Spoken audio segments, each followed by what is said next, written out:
Party బలపరిచిన అభ్యర్థి serial number 2 కట్టిరా compound వాళ్ళు అయిపోయిందా మేడం?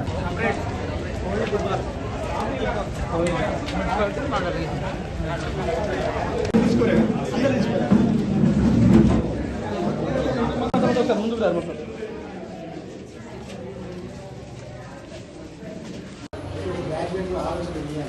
గత 10 సంవత్సరాల నుంచి బీజేపీ పార్టీ కానీ అందరూ తెలిసిన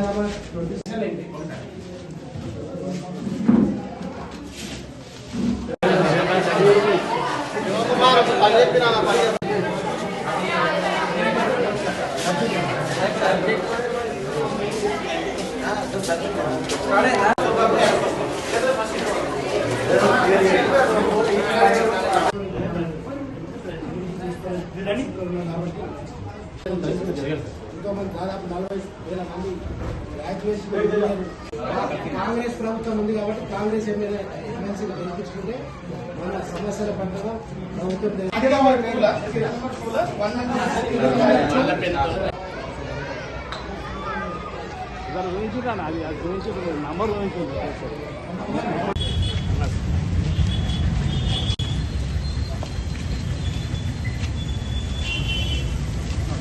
ఖచ్చితంగా 6,200 ఓట్లు మన దుబ్బాక నియోజకవర్గం ఉన్నాయి కాబట్టి ప్రతి ఒక్క గ్రాడ్యుయేటు తెలంగాణ రాష్ట్రానికి అండగా ఉండాల్సిన బాధ్యత మీ పైన ఉంది. కాబట్టి వాళ్ళు ఇచ్చే డబ్బులు మాయమాటలు చెప్పి మోసం చేయాలని చూస్తూ ఉన్నారు. మొన్న ఎన్నికలు కూడా కనీసము బీఆర్ఎస్ ప్రభుత్వము మరి ఉమ్మడి జిల్లా 4 ఉన్నాయి, అభ్యర్థులే కరువైన వాళ్ళకు అంటే లోపకారి ఒప్పందము.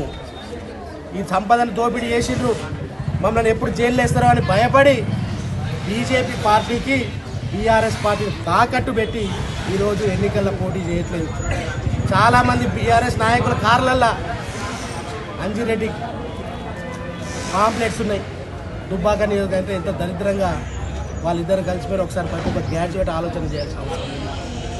కాబట్టి మిత్రులారా విజ్ఞప్తి చేస్తున్న 27 తారీఖు 2 సీరియల్ నెంబర్ 2 మొదటి ప్రాధాన్యత వేసి మన ఆల్ ఫోర్స్ నరేందర్ రెడ్డి గారిని గెలిపించి ప్రజాపాలన చేస్తున్న ఈ ప్రజాప్రభుత్వాన్ని దీవించాలని ప్రతి ఒక్క గ్రాడ్యుయేట్ విజ్ఞప్తి. దుబ్బాక నియోజకవర్గంలో ఉన్న పట్టభద్రుల అందరికీ కూడా విజ్ఞప్తి చేస్తూ ఉన్నా, ఈ ప్రాంతం అభివృద్ధి గత 10 సంవత్సరాల నుంచి నిర్లక్ష్యం కాబడింది. ఇక్కడ గెలిచిన నాయకులు ఆది నాయకత్వానికి భయపడి పూర్తిగా ఇక్కడ అభివృద్ధిని నిర్లక్ష్యం చేసి మనం ఎంత నష్టపోయినామో ప్రతి ఒక్క గ్రాడ్యుయేట్ ఓటర్కి తెలుసు. కాబట్టి మీకు ఒక మంచి అవకాశం వచ్చింది.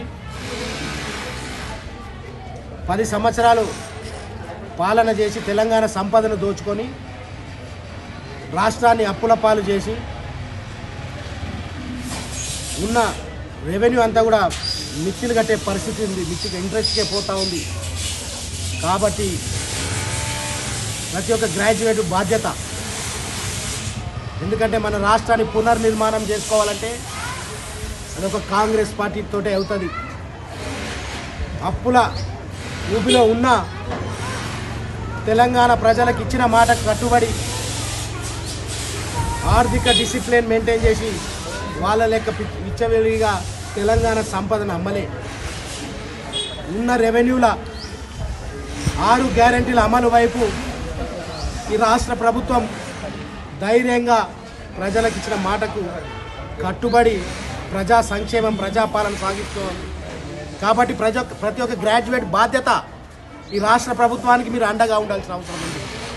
ఎందుకంటే మీలాంటి గ్రాడ్యుయేట్స్కి ఉద్యోగ అవకాశాలు ఇవ్వాలని చెప్పి 1 సంవత్సరంలోనే 56,000 ఉద్యోగ కల్పన చేసింది. కాబట్టి ఈ రాష్ట్ర ప్రభుత్వానికి అండగా ఉండి మరి విద్యావేత్త దాదాపు ప్రతి సంవత్సరము 50,000 మంది గ్రాడ్యుయేట్లు ఈ సమాజానికి ఈ రాష్ట్రానికి ఒక సామాజిక స్పృహ ఉండి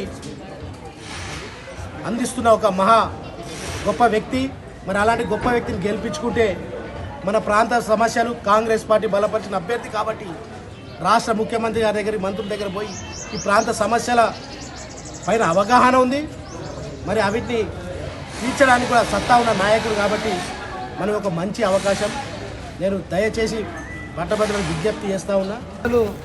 చెరుకుపల్లి శ్రీనివాసరెడ్డి గారు నాతో పాటుగా ఈ కార్యక్రమంలో ఉన్న మిత్రులందరికీ, దుబ్బాక నియోజకవర్గంలో ఉన్నటువంటి పట్టభద్రులందరికీ ఈ సందర్భంగా నేను ఒక విజ్ఞప్తి చేయదలుచుకున్నాను. గత 10 సంవత్సరాలుగా మీరు బీఆర్ఎస్ ప్రభుత్వం చూశారు, బీజేపీ ప్రభుత్వం చూశారు. బీజేపీ ప్రభుత్వం కేంద్రంలో ఉండి సంవత్సరానికి 2 కోట్ల ఉద్యోగాలు ఇస్తా అని చెప్పేసి ఇప్పుడు 3వసారి అధికారంలోకి వచ్చింది. సంవత్సరానికి 2 కోట్లు అంటే 5 సంవత్సరాల్లో 10 కోట్ల ఉద్యోగాలు ఇవ్వాలి. 10 సంవత్సరాలకు ఎన్ని కావాలో ఒక్కసారి పట్టభద్రులందరూ కూడా ఆలోచించండి. పట్టభద్రులందరినీ కూడా మోసం చేసింది బీజేపీ పార్టీ. అదేవిధంగా ఇక్కడ బీఆర్ఎస్ పార్టీ మీ అందరికీ తెలిసి ఎన్నికలకు ముందు ఇంటికొక ఉద్యోగం ఇస్తా అని చెప్పి కేసీఆర్ గారు ప్రకల్పాలు చెప్పినటువంటి మాట మీరు అందరూ నాకు తెలిసి మర్చిపోయి ఉండరు. దయచేసి పట్టభద్రులందరూ కూడా, ఉపాధ్యాయులు పట్టభద్రులందరూ కూడా ఆలోచించండి. ఇంటికో ఉద్యోగం కాదు, లాస్ట్కు జిల్లాకు ఒక ఉద్యోగం కూడా కేసీఆర్ గారు ఇవ్వలేదు. ఆఖరికి అమరవీరుల బొందల గడ్డల మీద అధికారం చెలాయించినటువంటి కేసీఆర్ గారు ఈ రాష్ట్రాన్ని, ధనిక రాష్ట్రంగా ఉన్న రాష్ట్రాన్ని దివాలా తీయించి 7.5 లక్షల అప్పుల పాలు చేసిపోయి ఫామ్ హౌస్లో పన్నాడు. ఇవాళ ఆయన క్యాండిడేట్ కూడా పట్టభద్రుల ఎన్నికలలో నిలపలేదు. అంటే లోపాయికారు ఒప్పందంతో బీజేపీకి సపోర్ట్ చేసే ప్రమాదం ఉంది. కాబట్టి పట్టభద్రులందరికీ ఒకటే విజ్ఞప్తి చేస్తూ ఉన్నాం. ఇవాళ వేలాది మంది విద్యార్థులను తయారు చేసినటువంటి విద్యావేత్త నరేందర్ రెడ్డి గారికి దయచేసి రేపు జరగబోయే 25 కోట్లు మొదటి ప్రాధాన్యత ఓటు ఇచ్చి గెలిపించాలని చెప్పి అందరికీ కూడా విజ్ఞప్తి చేస్తున్నాం. ఎందుకని అడిగితే 2 ప్రభుత్వాలు మిమ్మల్ని మోసం చేస్తే మా నాయకుడు గౌరవ ముఖ్యమంత్రి రేవంత్ రెడ్డి గారి నాయకత్వంలో పట్టభద్రులకు ఇచ్చినటువంటి హామీ ప్రకారంగా ఒకే సంవత్సరంలో 56,000 ఉద్యోగాలు ఇచ్చిన ఘనత రేవంత్ రెడ్డి గారిని, మన ముఖ్యమంత్రి గారు అనే విషయాన్ని మీరు దృష్టిలో ఉంచుకొని ఖచ్చితంగా నరేందర్ రెడ్డి గారికి ఓటు వేసి అధిక మెజార్టీ ఇచ్చి ఈ నియోజకవర్గం నుంచి అధిక మెజార్టీ గెలిపించాల్సిందిగా నేను అందరికీ విజ్ఞప్తి చేస్తున్నాను.